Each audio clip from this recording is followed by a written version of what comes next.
कश्मीर के बाद अब जम्मू डिवीजन के एग्जिट पोल की बारी आ गई है। जी हां, आपको बताएं तो पिछले 2 महीनों से लगातार हमारी टीम जम्मू कश्मीर के हर हलके में पहुंची है, जहां लोगों से बात की है, उनसे उनकी राय जानी है कि वो यहां किसकी हुकूमत चाहते हैं। और इसके बाद ये एग्जिट पोल तैयार किया गया है। अब जम्मू डिवीजन के डोडा ईस्ट में डेमोक्रेटिक प्रोग्रेसिव आजाद पार्टी नजर आई है। उनके नुमाइंदे मजीद वानी सामने आए हैं। बीजेपी के गजय सिंह राणा और आम आदमी पार्टी के महराज मलिक, इन तीनों लोगों के बीच में मुकाबला सख्त है। मजीद वानी, जो कि साबका R&B वजीर रह चुके हैं, उनकी हिमायत यहां देखी जा रही है।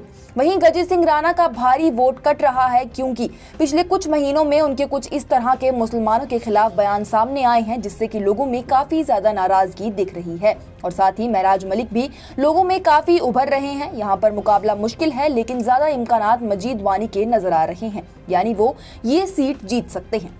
डोडा वेस्ट में बीजेपी के शक्तिराज परिहार और अलायंस की तरफ से डॉक्टर प्रदीप मैदान में सामने आए हैं और इन्हीं दोनों में मुकाबला टक्कर का है।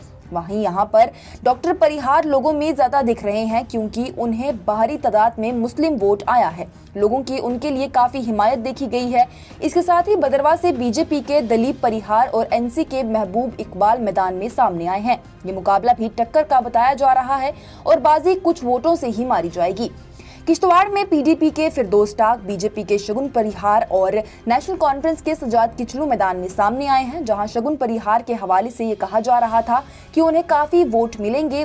वहीं इस सीट पर सजाद किचलू का पलड़ा भारी लग रहा है, क्योंकि शगुन परिहार को मुस्लिम वोट ज्यादा नहीं मिला है, वो उनके हक में नहीं रहा है और काफी ज्यादा इम्कानात हैं कि सजाद किचलू इस सीट से बाजी मार जाएंगे।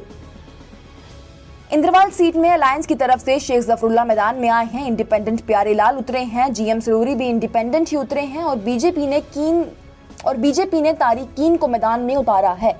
अब यहाँ पर बड़ा अलग मामला सामने आया है। पहला ये कि 70 सालों में पहली बार कांग्रेस ने किसी जवान और पढ़े लिखे को मैदान में उतारा है। दूसरा ये कि मड़वा और वारवन में 91% की वोटिंग हुई है। कुल 64,000 वोट थे, जिनमें से 53,000 वोट कास्ट हुए हैं और खबरों के मुताबिक 10,000 वोट तो पहले ही शेख जफरुल्लाह के खाते में चले गए, यानी कि लोगों की इतनी हिमायत उन्हें यकीनन मिल गई है। बहरहाल मुकाबला यहाँ बेहद ज्यादा टक्कर का है। काफी सख्त मुकाबला देखा जा रहा है। कुछ भी कह पाना बड़ा मुश्किल है, क्योंकि ये काफी पेचीदा सीट बन गई है।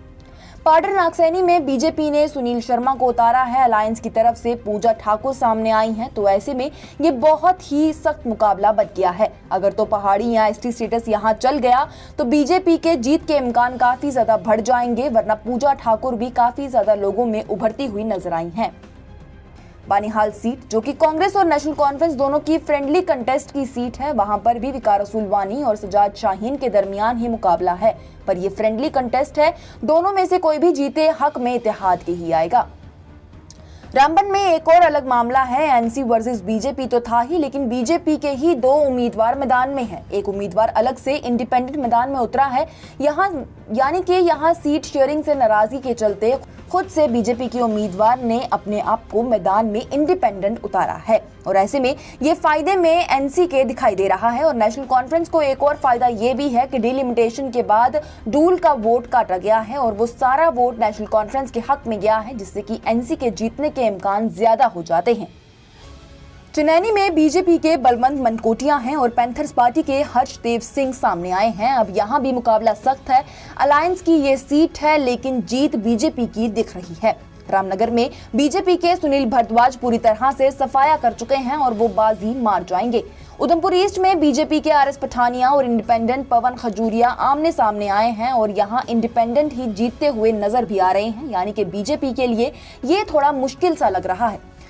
उधमपुर वेस्ट में अलायंस के सुमित मगोत्रा मैदान में आए हैं, जिनके खिलाफ बीजेपी के पवन कुमार गुप्ता हैं और ये भी एक सख्त मुकाबला है, लेकिन शायद बीजेपी यहां जीतती हुई नजर आ रही है। नगरोटा में तो बिना किसी सवाल के ये सीट बीजेपी के देवेंद्र रैना के हक में आ गई है, क्योंकि ये उनका एक बेहद ही स्ट्रॉन्ग होल्ड वाला इलाका देखा गया है।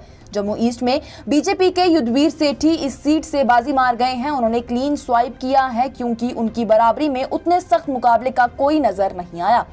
जम्मू वेस्ट में भी ऐसे ही बीजेपी अरविंद गुप्ता के साथ साफ करती हुई नजर आई है। ये सीट भी बीजेपी के हक में ही गई है। जम्मू नॉर्थ से अजय कुमार सदोत्रा नेशनल कॉन्फ्रेंस से हैं और श्यामलाल शर्मा बीजेपी से हैं और ये भी एक टफ कंपटीशन है। काफी ज्यादा सख्त मुकाबला यहाँ भी देखा जा रहा है। कुछ भी कह पाना इस सीट को लेकर मुश्किल है। आगे बढ़ते हैं।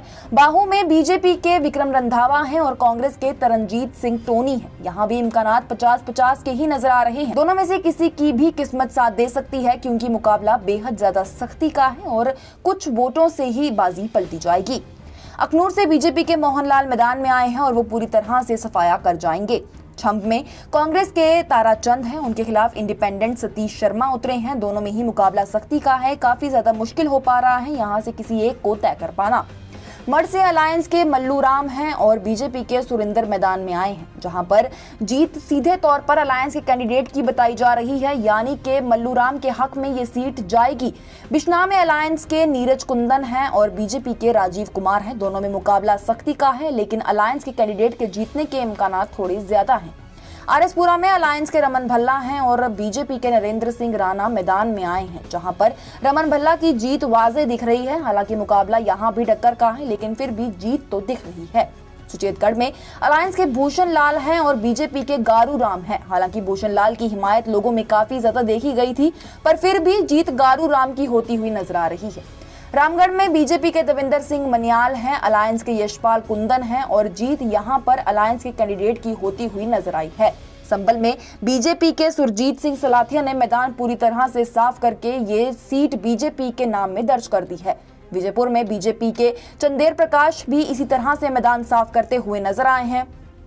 हीरानगर में विजय कुमार बीजेपी के बाजी मार जाएंगे, मैदान साफ कर लेंगे। बिलावर में बीजेपी ही जीत हासिल करेगी और सतीश कुमार के हक में ये सीट जाएगी। बसोली में एक बड़ी जीत अलायंस कैंडिडेट चौधरी लाल सिंह के हाथ लगेगी।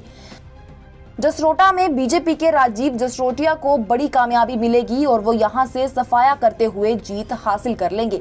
कठुआ एससी में बीजेपी के डॉक्टर भारत भूषण पूरा सफाया करते हुए नजर आएंगे। बनी में बीजेपी के जीवन लाल बाजी मार जाएंगे। वाज़ेह रहे तो जीवन लाल के लिए वजीर दाखिला ने भी लोगों से गुजारिश की थी कि वो उन्हें वोट दें और उन्हें जिताएं, और लोगों ने उनका माना भी है। रियासी गुलाबगढ़ में बीजेपी के मोहम्मद अकरम को पीछे करते हुए नेशनल कॉन्फ्रेंस के खुर्शीद अहमद जीत दर्ज करेंगे। रियासी में बीजेपी के कुलदीप राज दुबे भारी जीत दर्ज करेंगे। श्री माता वैष्णो देवी में एक सख्त मुकाबला है। बीजेपी के बलदेव राज शर्मा और इंडिपेंडेंट जुगल किशोर आमने सामने आए हैं और ये मुकाबला भी बेहद सख्त माना जा रहा है। ऐसे में कौन जीतेगा कहा नहीं जा सकता। बुद्धल में बीजेपी के चौधरी जुल्फकार अली हैं, जिन्होंने हाल ही में बीजेपी का दामन थामा है। उनके खिलाफ जावेद इकबाल मैदान में सामने आए हैं और ये बहुत ही ज्यादा सख्त मुकाबला बताया जा रहा है। कालाकोट सुंदरबनी में बीजेपी की साफ जीत है। रणधीर सिंह के खाते में ये सीट जाने वाली है। राजौरी में भी अगर बीजेपी का एसटी फैक्टर चला तो विबोध गुप्ता बड़ी जीत दर्ज करेंगे। इसकी वजह विबोध गुप्ता का आज तक का सबसे बेहतरीन ट्रैक रिकॉर्ड भी है। अब बारी सबसे पेचीदा सीट की, यानी कि नौशहरा सीट की, जिसका काफी ज्यादा लोगों को लंबे वक्त से इंतजार था। इस सीट पर मुकाबला बीजेपी के रविंदर रैना और अलायंस कैंडिडेट सुरेंद्र चौधरी के बीच में है। रविंदर रैना भी मजबूत उम्मीदवार है और सुरेंद्र चौधरी भी। हालांकि सुरेंद्र चौधरी कुछ वक्त पहले बीजेपी में ही थे, अब उनके खिलाफ हैं। बहरहाल ये बेहद ही सख्ती भरा मुकाबला है। इस बार कुछ भी कह पाना मुश्किल है कि दोनों में से कौन जीतेगा। कांटे की टक्कर है, लेकिन एक बात साफ है कि अगर किसी ने बाजी मारी तो वो चंद वोटों से ही बाजी मारी जाएगी। आगे बढ़ते हैं। थना मंडी में बीजेपी के मोहम्मद इकबाल के सामने इंडिपेंडेंट मुजफ्फर इकबाल खान हैं और आजाद उम्मीदवार के अपने हलके में एक बहुत ही सख्त होल्ड है, जिसके चलते ये सीट भी उन्हीं के हक में जाती हुई नजर आ रही है। अब मुजफ्फर इकबाल खान को नेशनल कॉन्फ्रेंस ने मैंडेट नहीं दिया था, तो वो साबिक जज रह चुके हैं, लेकिन मैंडेट ना मिलने के बाद वो आज़ादाना तौर पर मैदान में उतर गए और अब उनकी जीत भी दिख रही है। पुंछ हवेली से बीजेपी के चौधरी अब्दुल गनी हैं और उनके खिलाफ अलायंस कैंडिडेट एजाज अहमद जान हैं। यहाँ पर भी मुकाबला जरूर था, लेकिन एजाज अहमद जान ने बाजी मार ली है और ये जीत भी उन्हीं के हक में दर्ज होती हुई नजर आ रही है। पुंछ मेंढर से बीजेपी के मुर्तजा खान हैं और नेशनल कॉन्फ्रेंस के यानी कि अलायंस के कैंडिडेट हैं जावेद राणा, और ये कैंडिडेट ने भी बाजी मारी है। बीजेपी को पीछे करते हुए उन्होंने सीट अपने पास रख ली है। लोग उनकी हिमायत में काफी ज्यादा दिख भी रहे थे। सुरनकोट में एक और पेचीदा मुकाबला सामने आया है। यहाँ पर पीडीपी के जावेद इकबाल हैं, अलायंस के शाहनवाज हैं, बीजेपी के मुश्ताक अहमद बुखारी हैं, जो कि अभी चंद दिनों कबल ही फौत हो गए हैं, इंडिपेंडेंट चौधरी अकरम हैं। और बड़ी बात यह है कि इन चारों में ही मुकाबला पेचीदा है, यानी कि वोट इन चारों लोगों में ही बटे हुए हैं। बड़ा ही सख्त मुकाबला नजर आ रहा है और ऐसे में कुछ आसार ये भी हैं कि अलायंस के कैंडिडेट शाहनवाज बाजी मार जाएंगे, जिनके लिए इमरान प्रतापगढ़ी भी सुरनकोट पहुंचे थे और शायद वो भी यहां पर बाजी मार सकते हैं। अब न्यूज इंसाइडर 24/7 के पूरे एग्जिट पोल के हिसाब से कुल मिलाकर नेशनल कॉन्फ्रेंस और कांग्रेस इत्तेहाद के हक में 40 सीटें आई हैं। अभी कुछ ऐसी भी हैं जिन पर हाँ या ना का जवाब बाकी है। पीडीपी को 8 से 10 सीटें आई हैं। बीजेपी के हक में 23 से 25 सीटें आई हैं। अपनी पार्टी 3 सीटें ले सकती है। पीपल्स कॉन्फ्रेंस 1 या 2 सीटें ले पाएगी। सीपीआईएम के हक में 1 सीट आएगी और इंडिपेंडेंट या अदर्स जो हैं उन्हें 8 से 9 सीटें मिल सकती हैं। इसके अलावा 5 एमएलएज और भी होंगे जिन्हें लेफ्टिनेंट गवर्नर चुनेंगे। न्यूज इंसाइडर का 90 सीटों पर किया गया ये एग्जिट पोल आपको कैसा लगा या आपको क्या लगता है कि कौन जीतेगा, हमें कमेंट सेक्शन में जरूर बताएं।